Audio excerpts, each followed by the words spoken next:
Toby's Megatrain. Toby was delighted when he had to take Percy's stone trucks down to the harbour one day. He thought it a wonderful treat. Percy could not understand why. "It's only a harbour," he said. "Nothing special." "I like it," said Toby. "It reminds me of the old days. I worked at a harbour on the other railway. I told you, remember?" Because Toby only had a small water tank, he always had to refill it at the station by the river.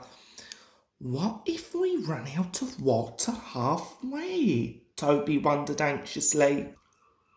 "We shan't," said his driver confidently.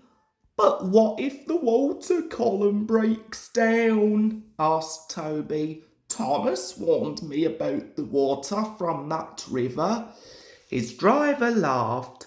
"Don't worry, Toby," he said. "We shan't take you fishing." The harbour was busy and Toby worked hard. Not only did the stone trucks have to be taken down, but when they had been unloaded, they had to be sent back, often full of things brought in by the ships. One day the stone trucks from the quarry didn't come. Toby waited in the yard. "It's not like Mavis to be late," he said to himself.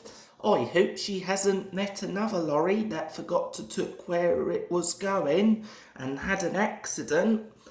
At last the station master came over. "Mavis wasn't well this morning," he said. "She's better now and she's on her way." And indeed it was not long before, with a cheerful toot, Mavis rumbled into the yard. Toby wasted no time in setting off himself.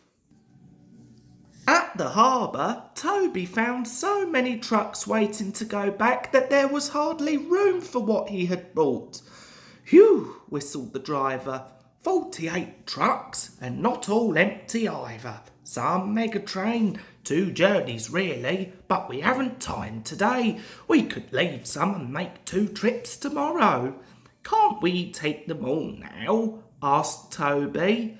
The guard scratched his head and Toby's crew looked doubtful. "We shall all be right," urged Toby, and so they agreed.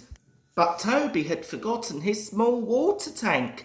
He had also forgotten that the journey was all uphill. He had to work hard and used so much steam that by the time they reached the station by the river, he had very little water left. His fireman put in the water pipe and turned the tap. Nothing happened. "Oh dear," groaned Toby. "Now what?"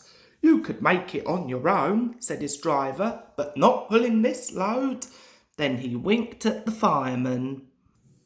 "Well," the driver went on, "I do know somewhere." "Is it far?" asked Toby. The driver laughed. "Not really," he said, and went to see the signalman, who told him where to leave the trucks. Toby pushed them carefully into a siding. Then he was uncoupled and they set off up the line. "Where are we going to get water?" he asked.